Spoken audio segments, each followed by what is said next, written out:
Continue ਕਰਦੇ ਹਾਂ ਜੀ। ਦ ਨਾਗਰਾ, ਦਰਾਵਿੜ ਐਂਡ ਦ ਵੇਸਰਾ ਆਰ ਦਾ। ਨਾਗਰ, ਦਰਾਵਿੜ ਤੇ ਵੇਸਰ ਇਹ ਕੀ ਹੈ ਜੀ? ਥੋੜ੍ਹਾ ਜਿਹਾ ਵੀ ਤੁਸੀਂ ਏਸ਼ੀਅੰਟ ਹਿਸਟਰੀ ਪੜ੍ਹਿਆ ਹੋਵੇਗਾ, ਤੁਹਾਨੂੰ ਪਤਾ ਲੱਗ ਜਾਏਗਾ ਕਿ ਇਹ 3 main styles of Indian temple architecture ਆ।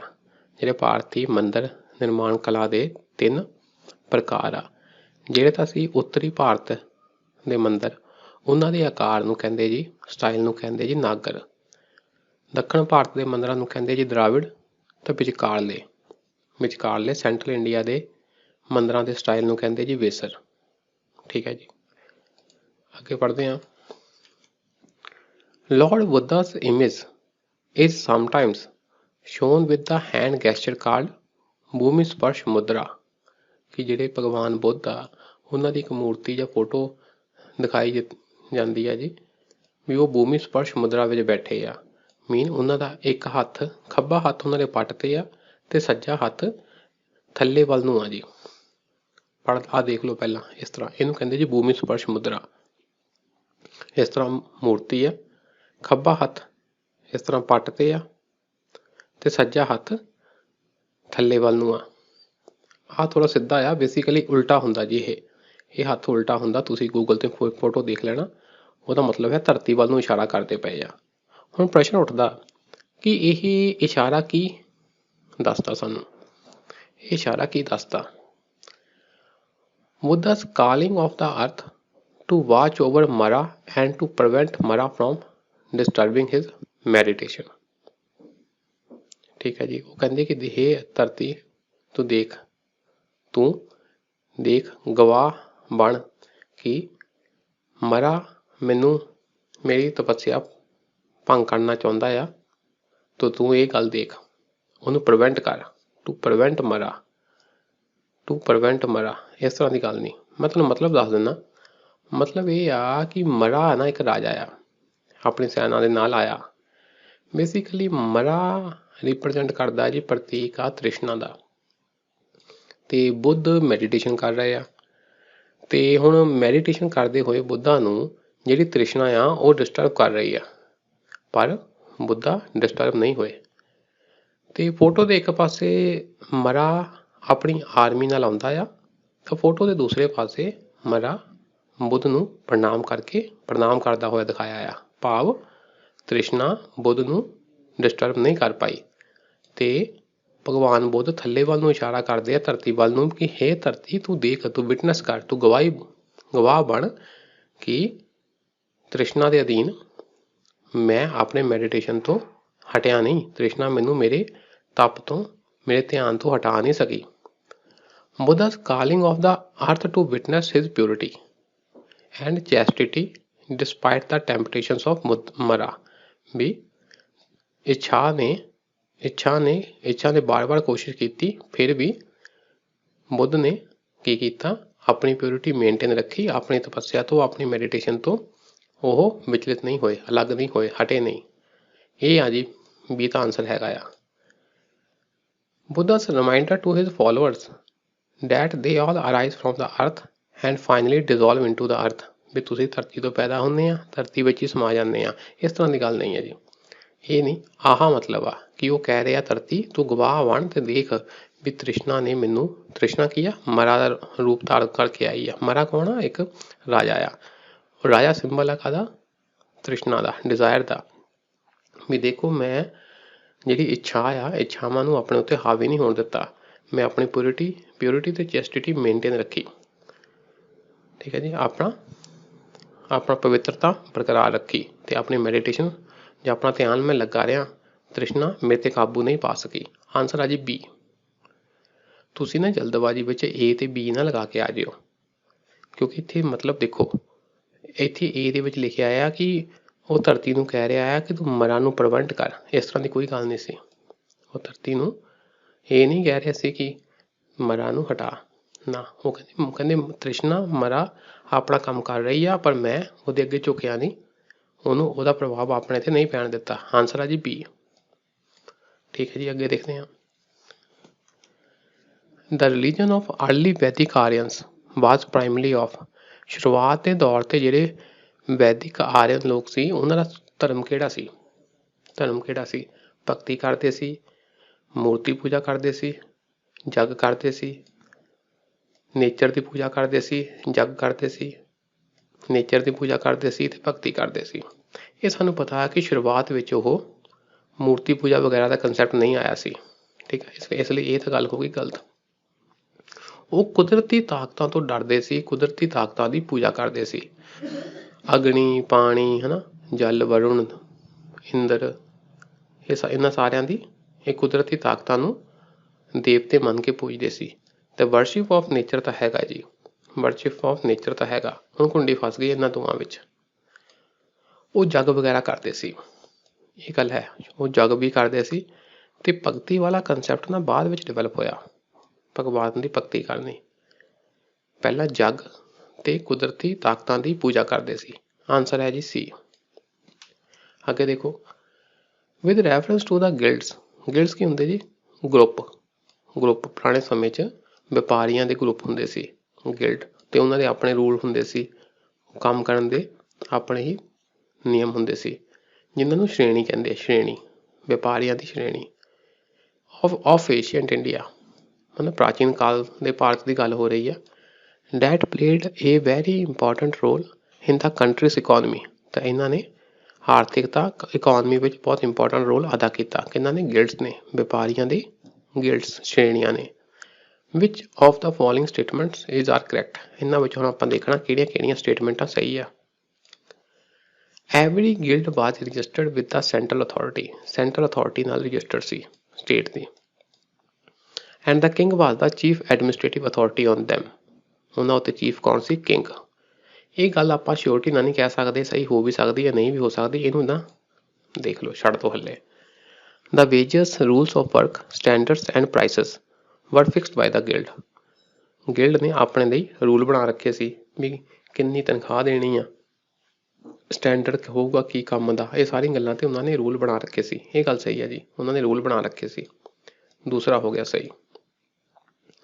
The guild had judicial powers over its own members. ਆਪਣੇ ਹੀ ਬੰਦਿਆਂ ਦੇ ਖਿਲਾਫ, ਜੇ ਕੋਈ ਆਪਣਾ ਬੰਦਾ, ਉਹਨਾਂ ਦੇ ਗਰੁੱਪ ਦਾ ਬੰਦਾ, ਗਿਲਡ ਦਾ ਬੰਦਾ ਗਲਤੀ ਕਰਦਾ ਸੀ ਤਾਂ ਇਹ ਉਹਨੂੰ ਸਜ਼ਾ ਵੀ ਦਿੰਦੇ ਸੀ, ਠੀਕ ਹੈ ਜੀ। Judicial power C over it's on members. ਤੀਸਰਾ ਵੀ ਸਹੀ ਆ। ਦੂਸਰਾ ਤੀਸਰਾ ਤਾਂ ਸਹੀ ਹੋ ਗਿਆ ਜੀ, ਦੂਸਰਾ ਤੀਸਰਾ ਸਹੀ ਹੋ ਗਿਆ, ਦੂਸਰਾ ਤੀਸਰਾ ਸਹੀ ਹੋ ਗਿਆ। ਆਹ ਤਾਂ ਕੱਟ ਦੋ। ਹੁਣ ਕੁੰਡੀ ਫਸੀ ਹੈ ਜੀ ਸੀ ਤੇ ਡੀ ਵਿੱਚ। ਪਹਿਲੇ ਤੇ ਹੁਣ ਗੱਲ ਆ ਚੁੱਕੀ ਹੈ ਜੀ, ਰੁਕੀ ਆ। ਇਸ ਤਰ੍ਹਾਂ ਦੀ ਕੋਈ ਗੱਲ ਨਹੀਂ ਸੀ ਕਿ ਉਹਨਾਂ ਨੂੰ ਸੈਂਟਰ ਅਥਾਰਟੀ ਨਾਲ ਰਜਿਸਟਰ ਕਰਵਾਉਣਾ ਪੈਂਦਾ ਸੀ। ਉਹ ਆਪਣੇ ਆਪਣੇ ਗਰੁੱਪ ਵਿੱਚ ਉਹਨਾਂ ਦੇ ਰੂਲ ਆਪਣੇ ਹੁੰਦੇ ਸੀ। ਆਹ ਹੋ ਗਈ ਸਟੇਟਮੈਂਟ ਗਲਤ ਤੇ ਆਨਸਰ ਹੋ ਗਿਆ ਜੀ ਸੀ। ਦੂਜਾ ਤੇ ਤੀਜਾ ਸਹੀ ਆ। ਅੱਗੇ ਦੇਖਦੇ ਹਾਂ। ਸਮ ਬੁੱਧਿਸਟ ਰੌਕ ਕੱਟ ਕੇਵਸ ਆਰ ਕਾਲਡ ਚੈਤਿਆਸ। ਪੁਰਾਣੇ ਸਮੇਂ 'ਚ ਪਹਾੜ ਨੂੰ ਕੱਟ ਕੇ ਗੁਫਾਵਾਂ ਬਣਾਈਆਂ ਜਾਂਦੀਆਂ ਸੀ ਭਿਕਸ਼ੂਆਂ ਲਈ। ਕਿਸੇ ਨੂੰ ਕਹਿੰਦੇ ਸੀ chaitya, while the others are called vihara. ਤਾਂ ਦੂਸਰੀਆਂ ਨੂੰ ਕਹਿੰਦੇ ਸੀ ਵਿਹਾਰ। ਹੁਣ ਗੱਲ ਆਉਂਦੀ ਹੈ ਕਿ ਇਹਨਾਂ ਦੋਵਾਂ ਵਿੱਚ ਡਿਫਰੈਂਸ ਕੀ ਆ, ਅੰਤਰ ਕੀ ਆ। ਜਰਾ ਸੋਚੋ, ਅਸੀਂ ਪੜ੍ਹਿਆ ਬਾਰ-ਬਾਰ। ਜਿਹੜੇ ਤਾਂ ਸੀ ਵਿਹਾਰ, ਉਹ ਹੁੰਦੇ ਸੀ ਜੀ ਰਹਿਣ ਲਈ ਥਾਂ। ਜਿਹੜੇ ਭਿਕਸ਼ੂ ਇੱਕ ਥਾਂ ਤੋਂ ਦੂਜੇ ਥਾਂ ਜਾਂਦੇ ਸੀ ਬਰਸਾਤਾਂ ਦੇ ਸਮੇਂ, ਜਾਂ ਹੋਰ ਜਦੋਂ ਮੰਨ ਲਓ ਕਿ ਅੱਗੇ ਜਾਣਾ ਕਠਿਨ ਹੁੰਦਾ ਸੀ, ਤਾਂ ਉਹਨਾਂ ਨੇ ਕੁਛ ਸਮੇਂ ਲਈ ਇੱਕ ਥਾਂ 'ਤੇ ਰਹਿਣਾ ਹੁੰਦਾ ਸੀ, ਤਾਂ ਉਹਨਾਂ ਨੂੰ ਕਹਿੰਦੇ ਸੀ ਵਿਹਾਰ। ਤਾਂ ਚੈਤਿਆ ਹੁੰਦਾ ਸੀ ਜਿੱਥੇ ਉਹ ਪੂਜਾ ਆਰਾਧਨਾ ਕਰਦੇ ਸੀ, ਇੱਕ ਹਿਸਾਬ ਦਾ ਮੰਦਿਰ। ਇਹ ਹੋ ਗਿਆ ਜੀ ਪੂਜਾ ਸਥਾਨ, ਇਹ ਹੋ ਗਿਆ ਜੀ ਰਹਿਣ ਦਾ ਸਥਾਨ। Vihara is a place of worship. ਨਹੀਂ, ਉਹ ਚੈਤਿਆ ਸੀ ਵੀ place of worship. Chaitya is a place of worship. ਹਾਂ, ਪੂਜਾ ਦਾ ਜਗ੍ਹਾ ਸੀ ਉਹ ਚੈਤਿਆ ਸੀ। ਤੇ while vihara is the dwelling place of the monks. Dwelling place ਮਤਲਬ ਜਿੱਥੇ ਭਿਕਸ਼ੂ ਰਹਿੰਦੇ ਸੀ। ਬੀ ਆਨਸਰ ਹੋ ਗਿਆ ਜੀ। ਚੈਤਿਆ ਇਜ਼ ਦਾ ਸਤੂਪ ਹੈ। ਨਹੀਂ, ਸਤੂਪਾ ਨਹੀਂ ਸੀ। ਦੇयर इज नो ਮਟੀਰੀਅਲ ਡਿਫਰੈਂਸ। ਨਹੀਂ, ਡਿਫਰੈਂਸ ਤਾਂ ਸੀ। ਹਾਂ ਆਇਆ ਜੀ ਬੀ। ਚੈਤਿਆ ਕੀ ਹੋਇਆ? ਵਰਸ਼ਿਪ ਵਾਲਾ ਸਥਾਨ ਜਿੱਥੇ ਪੂਜਾ ਕੀਤੀ ਜਾਂਦੀ ਹੈ। ਤੇ ਵਿਹਾਰ ਕੀ ਹੋਇਆ? ਜਿੱਥੇ ਰਿਹਾ ਜਾਂਦਾ ਆ, ਡਿਵੈਲਿੰਗ ਪਲੇਸ ਆਫ ਦਾ ਮੌਂਕਸ। ਭਿਕਸ਼ੂ ਜਿੱਥੇ ਰਹਿੰਦੇ ਸੀ ਉਹ ਸੀ ਜੀ ਵਿਹਾਰ, ਤਾਂ ਜਿੱਥੇ ਉਹ ਪੂਜਾ ਵਗੈਰਾ ਕਰਦੇ ਸੀ ਉਹ ਸੀ ਚੈਤਿਆ। ਅੱਗੇ ਦੇਖਦੇ ਹਾਂ। With reference to the history of philosophical thought in India, consider the following statements regarding Samkhya school. ਦੇਖੋ ਜੀ, ਸਾਡੇ ਨਾ ਭਾਰਤ ਵਿੱਚ ਕਈ ਪ੍ਰਕਾਰ ਦੀ ਫਿਲੋਸਫੀਆਂ ਵਾਲੇ ਗਰੁੱਪ ਹੋਏ ਆ, ਕਈ ਪ੍ਰਕਾਰ ਦੀਆਂ ਫਿਲਾਸਫੀਆਂ, ਜਿਸ ਤਰ੍ਹਾਂ ਜੈਨ ਫਿਲਾਸਫੀ ਆ, ਬੁੱਧ ਫਿਲਾਸਫੀ ਆ, ਅਜੀਵਿਕਾ ਫਿਲਾਸਫੀ ਆ, ਮੀਮਾਂਸਾ ਫਿਲਾਸਫੀ ਆ, ਯੋਗ ਫਿਲਾਸਫੀ ਆ। ਉਸ ਹਿਸਾਬ ਨਾਲ ਇੱਕ ਹੈ ਜੀ ਸਾਂਖਿਆ ਸਕੂਲ, ਸਾਂਖਿਆ ਦੀ ਫਿਲਾਸਫੀ ਆ। ਇਹ ਸਾਂਖਿਆ ਫਿਲਾਸਫੀ ਕੀ ਕਹਿੰਦੀ ਆ? Samkhya does not accept the theory of rebirth or transmigration of ਸੋਲ। ਇਹ ਕਹਿੰਦਾ ਕਿ ਸਾਡਾ ਰੀਬਰਥ, ਪੁਨਰ ਜਨਮ ਦੀ ਗੱਲ ਸਾਂਖਿਆ ਸਕੂਲ ਨਹੀਂ ਕਰਦਾ। ਤੇ ਟਰਾਂਸਮਾਈਗ੍ਰੇਸ਼ਨ ਆਫ ਸੋਲ ਮਤਲਬ ਆਤਮਾ ਇੱਕ ਤੋਂ ਦੂਜੇ ਸਰੀਰ ਵਿੱਚ ਜਾਂਦੀ ਆ, ਇਸ ਗੱਲ ਨੂੰ ਅਸੈਪਟ ਨਹੀਂ ਕਰਦਾ। ਪਤਾ ਨਹੀਂ ਜੀ, ਕਰਦਾ ਵੀ ਆ, ਕਰ ਵੀ ਸਕਦਾ, ਨਹੀਂ ਵੀ ਕਰ ਸਕਦਾ, ਤੁਹਾਨੂੰ ਨਹੀਂ ਪਤਾ, ਛੱਡੋ। ਸਾਂਖਿਆ holds that it is the self knowledge that leads to liberation। ਆਪਣੇ ਆਪ ਦੀ ਜਾਣਕਾਰੀ ਦੇ ਨਾਲ ਸਾਨੂੰ ਮੁਕਤੀ ਮਿਲਦੀ ਆ, ਲਿਬਰੇਸ਼ਨ ਮਿਲਦੀ ਆ। and not any exterior influence of agent। ਬਾਹਰੀ ਕਿਸੇ ਪ੍ਰਭਾਵ ਦੇ ਕਾਰਨ ਨਹੀਂ, ਆਪਣੇ ਹੀ ਸੈਲਫ ਨੌਲੇਜ ਦੇ ਕਾਰਨ ਸਾਨੂੰ ਮੁਕਤੀ ਮਿਲਦੀ ਆ। ਇਹਨਾਂ ਦੋਵਾਂ ਵਿੱਚੋਂ ਕਿਹੜੀ ਸਟੇਟਮੈਂਟ ਕਰੈਕਟ ਆ? ਆਹ ਤਾਂ ਸਹੀ ਲੱਗਦੀ ਆ, ਕਾਮਨ ਅੰਡਰਸਟੈਂਡਿੰਗ ਨਾਲ ਆਹ ਸਹੀ ਲੱਗਦੀ ਆ। ਆਹ ਨੋਟ ਵਾਲੀ ਗੱਲ ਨਾ ਥੋੜ੍ਹੀ ਵੈਸੇ ਅੰਡਰਸਟੈਂਡਿੰਗ ਦੇ ਹਿਸਾਬ ਨਾਲ ਨੋਟ ਵਾਲੀ ਗੱਲ ਗਲਤ ਹੋ ਜਾਂਦੀ ਆ। ਤੇ ਦੇਖ ਲੈਂਦੇ ਆਪਾਂ ਪਹਿਲਾਂ ਸਕੂਲ, ਜੇ ਤੁਹਾਨੂੰ ਦੇਖੋ ਜੀ ਸਾਨੂੰ ਫਿਲਾਸਫੀ ਨਹੀਂ ਪਤਾ ਤਾਂ ਤੁਸੀਂ ਤੁੱਕੇ ਕੀ ਮਾਰ ਲਓਗੇ, ਹੈ ਨਾ, ਗਲਤੀ ਕਰਕੇ ਆਉਂਗੇ, ਇਸ ਲਈ ਫਿਲਾਸਫੀ ਪੜ੍ਹ ਲੈਂਦੇ ਹਾਂ। ਇਹ ਕਹਿੰਦਾ ਬੀ ਆਨਸਰ ਆ ਜੀ, ਬੀ ਦੂਸਰਾ ਓਨਲੀ। ਇਹ ਰੀਬਰਥ ਦੀ ਗੱਲ ਕਰਦਾ ਆ ਵੀ ਤੁਹਾਡਾ ਛੁਟਕਾਰਾ ਨਹੀਂ ਹੁੰਦਾ, ਤੁਹਾਡਾ ਰੀਬਰਥ ਬਾਰ-ਬਾਰ ਬਰਥ ਹੁੰਦਾ ਰਹਿੰਦਾ ਆ। ਛੁਟਕਾਰੇ ਦੀ ਕੁਛ ਨਾ ਕੁਛ ਇਹ ਸਾਨੂੰ ਗੱਲ ਦੱਸਦਾ ਆ। ਕੀ ਗੱਲ ਦੱਸਦਾ ਜੀ? ਪੜ੍ਹਦੇ ਹਾਂ। ਸਾਂਖਿਆ ਯੋਗ ਦਾ ਵਿਸ਼ਵਾਸ ਹੈ ਕਿ ਸਵੈ ਗਿਆਨ ਮੁਕਤੀ ਵੱਲ ਲੈ ਜਾਂਦਾ ਹੈ। ਸੈਲਫ ਨੌਲੇਜ ਚਾਹੀਦੀ ਆ, ਲਿਬਰੇਸ਼ਨ ਲਈ ਸੈਲਫ ਨੌਲੇਜ ਚਾਹੀਦੀ ਆ, ਇਸ ਲਈ ਬੀ ਵਾਲਾ ਆਨਸਰ ਤਾਂ ਸਹੀ ਹੋ ਗਿਆ। ਭਾਰਤ ਦੇ ਲਗਭਗ ਸਾਰੇ ਬਾਕੀ ਫਲਸਫਿਆਂ ਨੇ ਸਾਂਖਿਆ ਨੂੰ ਆਪਣੇ ਮੁੱਖ ਆਧਾਰ ਵਜੋਂ ਅਪਣਾਇਆ। ਬਾਕੀ ਫਿਲਾਸਫੀਆਂ ਨੇ ਵੀ ਸਾਂਖਿਆ ਨੂੰ ਆਪਣਾ ਬੇਸ ਮੰਨਿਆ। ਬਾਕੀ ਫਿਲਾਸਫੀ ਵਾਲਿਆਂ ਨੇ ਵੀ ਸਾਂਖਿਆ ਦੀਆਂ ਮੇਨ ਗੱਲਾਂ ਨਾਲ ਉਹਨਾਂ ਨੇ ਸਹਿਮਤੀ ਪ੍ਰਗਟਾਈ ਹੈ। ਸਾਂਖਿਆ ਯੋਗ ਮਤਲਬ ਇਹਨਾਂ ਦਾ ਆਪਣਾ ਸਾਂਖਿਆ ਫਿਲਾਸਫੀ, ਇਹ ਵੀ ਪੁਨਰ ਜਨਮ ਵਿੱਚ ਵਿਸ਼ਵਾਸ ਰੱਖਦਾ ਹੈ ਵੀ ਹਾਂ ਵੀ ਰੀਬਰਥ ਹੁੰਦਾ ਆ। ਠੀਕ। ਸਾਂਖਿਆ ਦਰਸ਼ਨ ਦੇ ਅਨੁਸਾਰ ਹਰੇਕ ਪੁਰਸ਼ ਜਨਮ ਲੈਂਦਾ ਹੈ, ਭੋਗਦਾ ਹੈ, ਅਪਵਰਗ ਦਾ ਅਨੁਭਵ ਕਰਦਾ ਹੈ, ਠੀਕ, ਤਿਆਗ ਵੀ ਕਰਦਾ ਹੈ ਅਤੇ ਐਂਡ ਵਿੱਚ ਮੋਕਸ਼ ਤੱਕ ਬਾਰ-ਬਾਰ ਜਨਮ ਲੈਂਦਾ ਹੈ। ਕੇਵਲਿਆ ਮਤਲਬ ਮੋਕਸ਼। ਜਦੋਂ ਤੱਕ ਲਿਬਰੇਸ਼ਨ ਨਹੀਂ ਹੋ ਜਾਂਦੀ, ਮੋਕਸ਼ ਨਹੀਂ ਮਿਲਦਾ, ਤਦ ਤੱਕ ਉਹ ਬਾਰ-ਬਾਰ ਜਨਮ ਲੈਂਦਾ ਹੈ। ਇਹਦਾ ਮਤਲਬ ਰੀਬਰਥ ਕਰਦਾ ਹੈ ਜੀ। ਤੇ ਪਹਿਲੀ ਸਟੇਟਮੈਂਟ ਗਲਤ ਹੋ ਗਈ ਤੇ ਦੂਸਰੀ ਸਹੀ ਹੋ ਗਈ। ਠੀਕ ਹੈ ਜੀ। ਅੱਗੇ ਹੈ ਜੀ, which one of the following describes best the concept of nirvana in Buddhism। ਜੇ ਬੁੱਧ ਧਰਮ ਦੀ ਗੱਲ ਕਰੀਏ ਤਾਂ ਨਿਰਵਾਣ ਦਾ ਕੀ ਮਤਲਬ ਹੋਇਆ? ਨਿਰਵਾਣ ਸਿੰਪਲ ਆਨਸਰ ਹੈ ਜੀ, the extinction of the flame of desire। ਸਾਡੇ ਅੰਦਰ ਜਿਹੜੀ ਤ੍ਰਿਸ਼ਨਾ ਆ ਉਹਦਾ ਖਾਤਮਾ। ਆਪਾਂ ਪੜ੍ਹਿਆ ਸੀ ਕਿ ਬੁੱਧ ਧਰਮ ਤਾਂ ਘੁੰਮਦਾ ਹੀ ਕਿੱਥੇ ਆ? ਡਿਜ਼ਾਇਰ ਦੇ ਕੰਸੈਪਟ ਤੇ। ਠੀਕ, ਡਿਜ਼ਾਇਰ ਸਾਡੀਆਂ ਇੱਛਾਵਾਂ, ਵੀ ਇੱਛਾਵਾਂ ਦੇ ਕਾਰਨ ਸੰਸਾਰ ਦੁੱਖਾਂ ਦਾ ਘਰ ਆ। ਇੱਛਾਵਾਂ ਉਹਦਾ ਮੁੱਖ ਕਾਰਨ ਕੀ ਆ ਜੀ? ਇੱਛਾਵਾਂ। ਤਾਂ ਜੇ ਆਪਾਂ ਸੁਖੀ ਰਹਿਣਾ ਆ ਤਾਂ ਇੱਛਾਵਾਂ ਨੂੰ ਦੂਰ ਕਰਨਾ ਪੈਣਾ ਆ, ਤੇ ਇੱਛਾਵਾਂ ਨੂੰ, ਡਿਜ਼ਾਇਰ ਨੂੰ ਦੂਰ ਕੀਤਿਆਂ ਹੀ ਸਾਨੂੰ ਕੀ ਮਿਲਦਾ? ਨਿਰਵਾਣ। ਇਹ ਆਨਸਰ ਹੈ ਜੀ। which of the following characterizes the people of Indian civilization? Indus civilization। Sindhu ਘਾਟੀ ਦੇ ਲੋਕਾਂ ਦੀ ਗੱਲ ਹੋ ਰਹੀ ਹੈ। they possessed great palaces and temples। ਉਸ ਸਮੇਂ ਵੱਡੇ ਪੈਲੇਸਸ ਤੇ ਟੈਂਪਲਸ ਸਨ। ਦੇਖੋ ਜੀ, ਟੈਂਪਲ ਮੰਦਿਰ ਬਣਨਾ ਬਹੁਤ ਬਾਅਦ ਵਿੱਚ ਸ਼ੁਰੂ ਹੋਇਆ।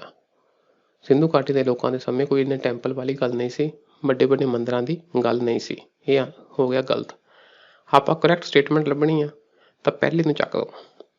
ਜੇ ਪਹਿਲਾ ਇੱਥੇ ਆ, ਇਹ ਵੀ ਚੱਕ ਲਓ। ਪਹਿਲਾਂ ਇੱਥੇ ਆ, ਇਹਨੂੰ ਵੀ ਚੱਕ ਲਓ। ਹੁਣ ਆਨਸਰ ਆ ਜੀ ਬੀ ਜਾਂ D. They worship both male and female deities. ਦੂਜਾ ਤਾਂ ਸਹੀ ਆ। ਅਸੀਂ ਪੜ੍ਹਿਆ ਸੀ ਕਿ ਉਹਨਾਂ ਦੀ ਇੱਕ ਮਦਰ ਗੋਡੈਸ ਆ। ਅਸੀਂ ਪੜ੍ਹਿਆ ਸੀ ਕਿ ਪ੍ਰੋਟੋਸ਼ਿਵਾ ਦੀ ਗੱਲ ਵੀ ਹੋਈ ਸੀ, ਹੈ ਨਾ। ਪ੍ਰੋਟੋਸ਼ਿਵਾ ਮਤਲਬ ਮੇਲ ਡਿਟੀ, ਇਹਦੀ ਗੱਲ ਵੀ ਹੋਈ। ਤਾਂ ਕਹਿਣ ਦਾ ਭਾਵ ਦੂਜਾ ਤਾਂ ਸਹੀ ਆ। ਆਹ ਕੀ ਹੈ ਜੀ? None of the statement correct. ਇਹਦਾ ਮਤਲਬ ਇਹ ਨਹੀਂ ਗੱਲ ਬਣਨੀ, ਕਿਉਂਕਿ ਦੂਜਾ ਤਾਂ ਸਹੀ ਆ, ਇਸ ਲਈ ਓਨਲੀ 2। ਤੀਸਰੀ ਸਟੇਟਮੈਂਟ ਵੀ ਪੜ੍ਹ ਲੈਂਦੇ ਆ। ਦੇ ਐਮਪਲੋਇਡ ਹਾਰਸ ਡਰਾਨ ਚੈਰੀਅਟਸ ਇਨ ਵਾਰਫੇਅਰ।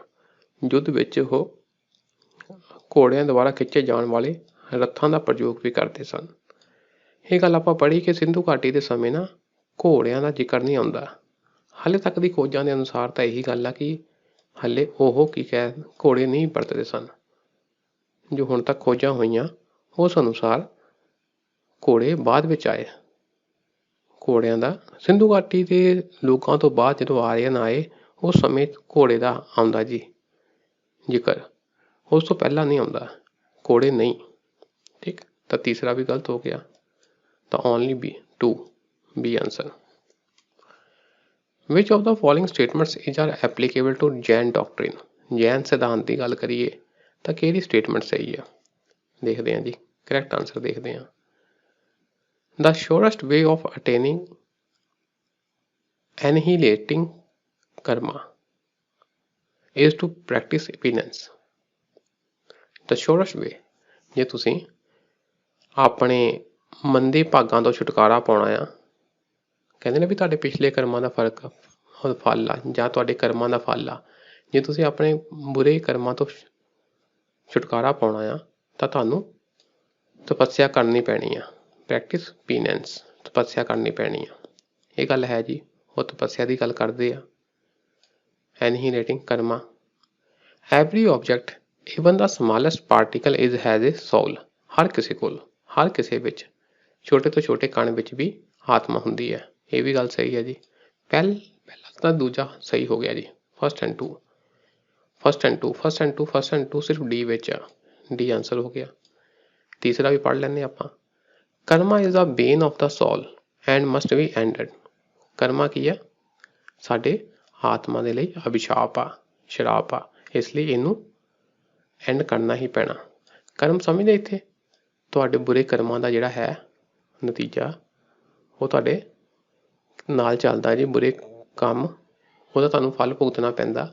ਜੇ ਤੁਸੀਂ ਆਪਣੇ ਬੁਰੇ ਕੰਮਾਂ ਤੋਂ, ਉਹਦੇ ਕਰਮ ਤੋਂ ਆਜ਼ਾਦ ਪਾਉਣਾ ਚਾਹੁੰਦੇ ਆ, ਨਿਜਾਤ ਪਾਉਣਾ ਚਾਹੁੰਦੇ ਆ, ਤਾਂ ਤੁਹਾਨੂੰ ਤਪੱਸਿਆ ਕਰਨੀ ਪੈਣੀ ਆ। ਤਿੰਨੇ ਸਟੇਟਮੈਂਟ ਸਹੀ ਹੈ ਜੀ। ਆਂਸਰ ਹੈ ਜੀ D. With reference to the history of Indian rock cut architecture. ਭਾਰਤੀ ਰੌਕ ਚੱਟਾਨਾਂ ਨੂੰ ਕੱਟ ਕੇ ਬਣਾਏ ਗਏ ਜਿਹੜੇ ਭਵਨ ਨਿਰਮਾਣ ਆ, ਮੂਰਤੀਕਾਰੀਆਂ ਆ, ਆਰਕੀਟੈਕਚਰ, ਉਹਦੇ ਹਿਸਾਬ ਨਾਲ ਕੁਝ ਸਟੇਟਮੈਂਟਾਂ ਦਿੱਤੀਆਂ ਗਈਆਂ। ਵਿਚ ਆਫ ਦਾ ਸਟੇਟਮੈਂਟਸ ਕੀ ਆ? ਕਰੈਕਟ। ਅਸੀਂ ਕਰੈਕਟ ਵਾਲੀਆਂ ਸਟੇਟਮੈਂਟ ਚੱਕਣੀਆਂ।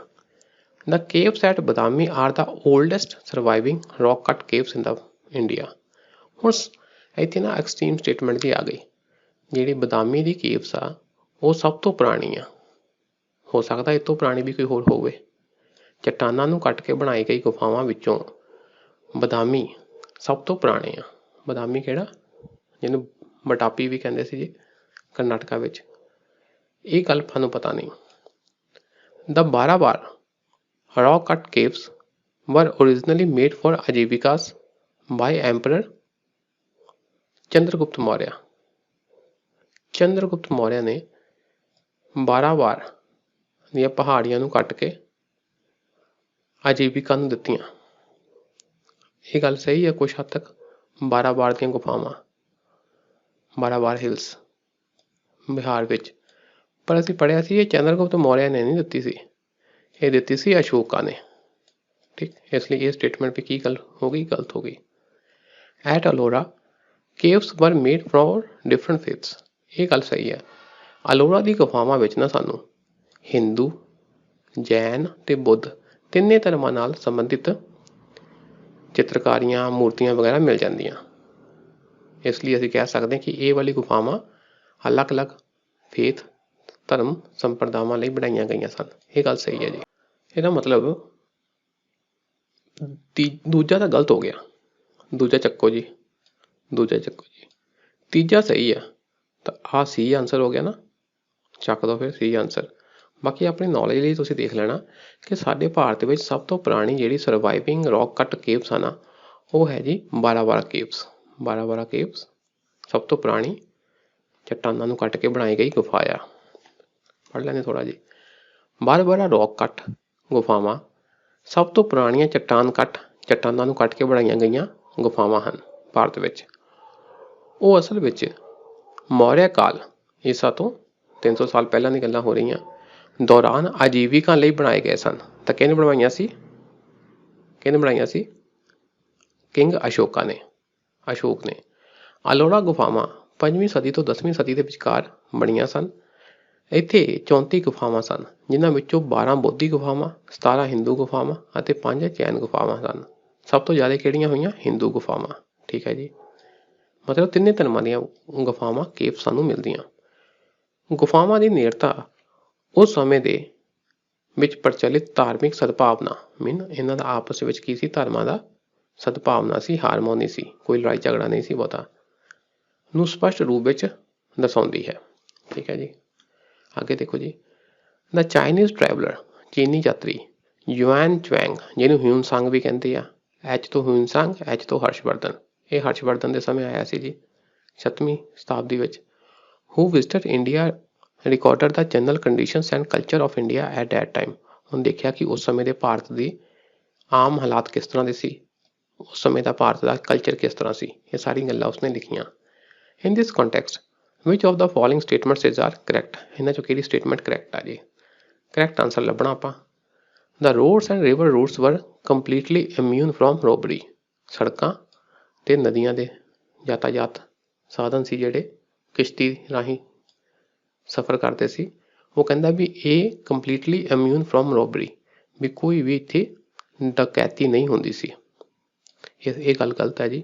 ਉਹ ਖੁਦ ਲਿਖਦਾ ਕਿ ਇੱਥੇ ਡਕੈਤੀ ਹੁੰਦੀ ਸੀ ਤਾਂ ਇਹ ਵਿਚਾਰਾ ਖੁਦ ਵੀ ਲੁੱਟਿਆ ਗਿਆ ਸੀਗਾ, ਹੈ ਨਾ। ਕਈ ਵਾਰ ਤਾਂ ਬਾਲ ਬਚਿਆ ਡਾਕੂਆਂ ਕੋਲੋਂ, ਤੇ ਇਹ ਗੱਲ ਕੀ ਆ? ਗਲਤ ਹੋ ਗਈ। ਇੰਨੀਆਂ ਸੜਕਾਂ ਸੁਰੱਖਿਅਤ ਨਹੀਂ ਸੀ, ਅਟੈਕ ਹੋ ਜਾਂਦਾ ਸੀ ਡਾਕੂਆਂ ਦਾ, ਇਹਦੇ ਉੱਤੇ ਵੀ ਅਟੈਕ ਹੋਇਆ, ਇਹ ਬਾਲ ਬਚਿਆ ਸੀ। ਇੰਟਰਸਟਿੰਗ ਪੁਆਇੰਟ ਆ, ਇਸ ਲਈ ਇਹ ਪਹਿਲੀ ਸਟੇਟਮੈਂਟ ਤਾਂ ਹੋ ਗਈ ਗਲਤ। ਬਸ ਜੀ, ਉਹਦੇ ਬੇਸ 'ਤੇ ਆਂਸਰ ਵੀ ਆ ਗਿਆ ਸਾਡਾ। ਆਂਸਰ ਕੀ ਆ? ਦੂਜਾ ਤੇ ਤੀਜਾ, ਬੀ ਆਂਸਰ ਆ ਜੀ। ਪੜ੍ਹ ਲੈਂਦੇ ਜੀ।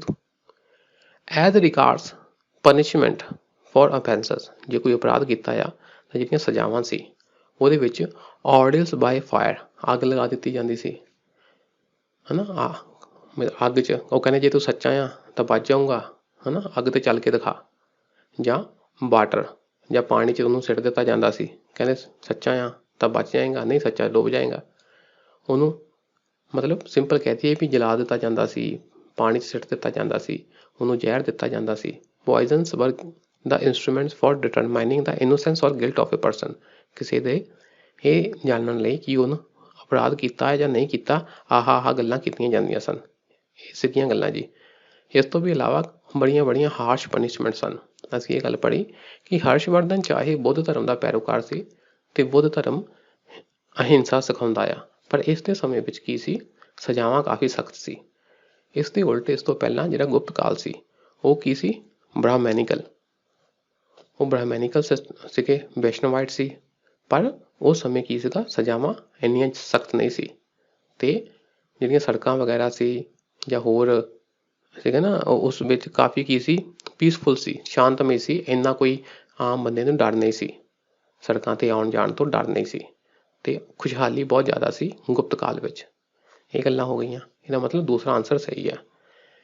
ਦਾ tradesman had to pay duties at ferries and barrier stations. ਜਿਹੜੇ ਵਪਾਰੀ ਸੀ ਉਹਨਾਂ ਨੇ ਆਪਣੇ ਵਪਾਰ ਕਰਨ ਦੇ ਦੌਰਾਨ ਕਿਸ਼ਤੀਆਂ 'ਤੇ ਜਾਂ ਜਿੱਥੇ ਕਿਸ਼ਤੀਆਂ ਰੁਕਦੀਆਂ ਸਨ ਉੱਥੇ ਕੀ ਆ? ਡਿਊਟੀ ਭਾਵ ਟੈਕਸ ਦੇਣਾ ਪੈਂਦਾ ਸੀ ਇਹਨਾਂ ਨੂੰ। ਇਹ ਗੱਲ ਹੈ ਜੀ। ਤਾਂ ਦੂਸਰਾ ਅਤੇ ਤੀਸਰਾ ਸਹੀ ਹੋ ਗਿਆ। ਪੜ੍ਹ ਲੈਂਦੇ ਜੀ। ਵਪਾਰੀਆਂ ਨੂੰ ਬੇੜੀਆਂ ਅਤੇ ਬੈਰੀਅਰਾਂ 'ਤੇ ਥੋੜ੍ਹੀ ਬਹੁਤ ਟੈਕਸ ਦੇਣਾ ਪੈਂਦਾ ਸੀ। ਇਸ ਹਿਊਨ-ਸਾਂਗ ਯਾਤਰੀ ਦੇ ਬਿਰਤਾਂਤ ਅਨੁਸਾਰ ਸਮਾਜਿਕ ਅਪਰਾਧਾਂ ਦੀ ਸਜ਼ਾ ਨੱਕ, ਕੰਨ ਜਾਂ ਹੱਥ ਵੱਢ ਦੇਣਾ ਸੀ।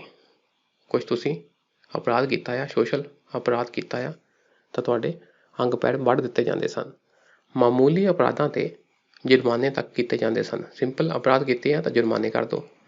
ਅਤੇ ਦੋਸ਼ ਜਾਂ ਨਿਰਦੋਸ਼ਤਾ ਦਾ ਪਤਾ ਲਗਾਉਣ ਲਈ ਅੱਗ, ਪਾਣੀ ਅਤੇ ਜ਼ਹਿਰ ਦੁਆਰਾ ਅਜ਼ਮਾਇਸ਼ਾਂ ਦੀ ਵਰਤੋਂ ਕੀਤੀ ਜਾਂਦੀ ਸੀ।